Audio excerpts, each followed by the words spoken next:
Hey guys, Ernie here, Daily Hiker MD. We're going to do our third episode of Budget Bushcraft today, and we're going to take a look at Budget Bushcraft fire lighting. So stay tuned and let's see how we can cheaply and effectively start a fire. Thanks for watching.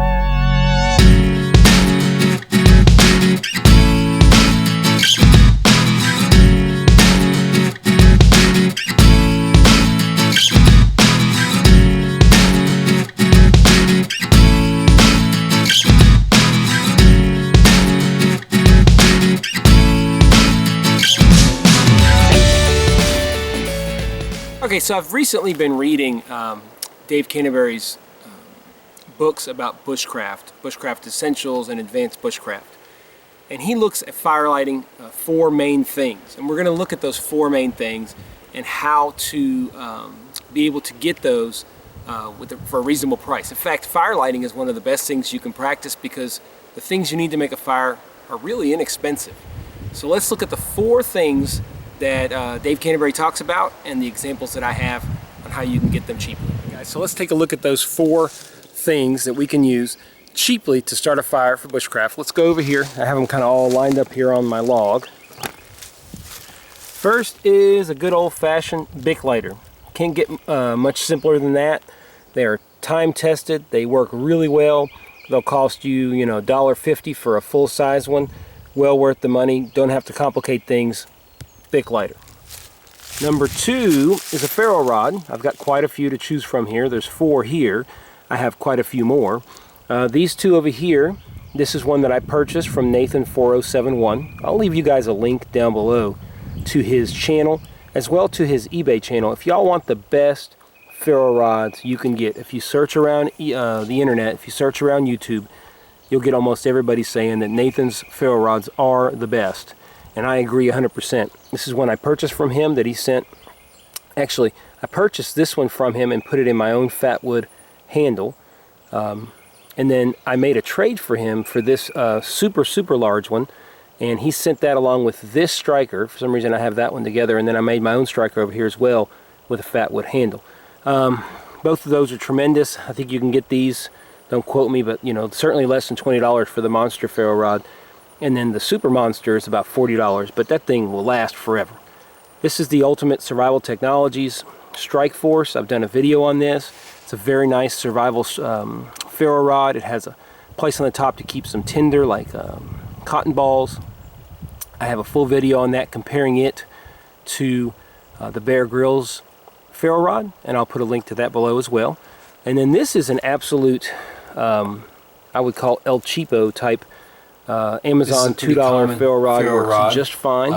Not the best, but works in a pinch. Aluminum. It's really good for like a bug out bag. This is a full. As you can see, it's kind of two-part. The top there is the ferro rod, and the bottom, kind of half moon, is magnesium. So you actually strike the magnesium off, and then strike the ferro rod to light the magnesium. It works very well in a pinch, and you can get any size or price ferro rod to start fires depending on your budget. The third is a really simple, lightweight, and easy method to start a fire, and that is one of these magnification cards. I bought this set on Amazon for $3. I want to say it was about $8 or $9. Don't quote me on that. I'll put the price below down here. But every kit should have one of these because if the sun is out, you can save your ferro rod, you can save your lighter, as long as you have some charred material to light with your magnifying glass. And lastly is a flint and steel kit. I also have a little video on this flint and steel kit. I bought it off of eBay. You can easily make your own. I just decided to support an eBay vendor that seemed to have very good products. And very simple, flint and steel, and inside is some char cloth. So those are the four ways you can easily and on a budget make a fire for bushcraft. And I'm going to take you guys, and I would imagine everyone knows how to use a lighter, and ferro rod videos are very common. So I'm just going to show you quickly how to get some charred material lit with magnifying glass and with the flint and steel. Alright guys, so flint and steel is pretty simple as long as you have, I think, the right stuff. Y'all can see, hopefully I'll be able to show you guys. The action you want on this is to just lightly hit the side of the flint and get a little bit of spark. Hopefully you guys can see that spark.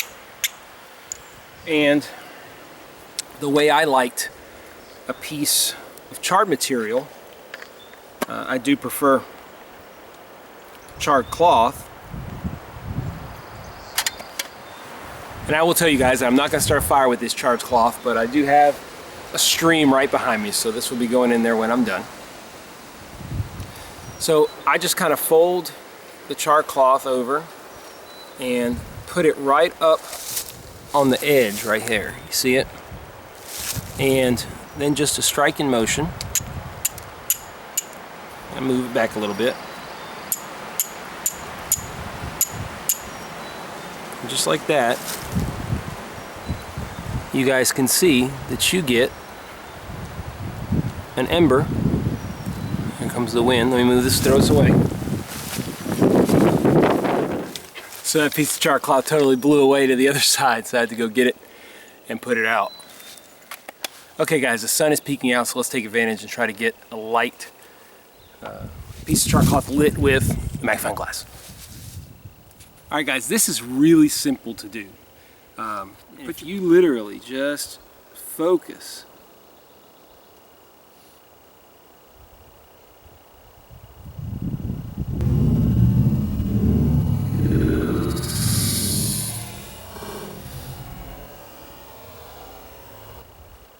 Knew that was going to happen. Alright, if you just...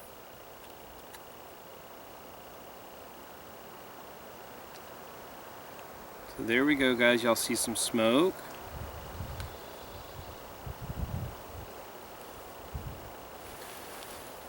And I hope you can see. Again, it's lit. Alright, so more successful with that one. Getting it put out before it flew across.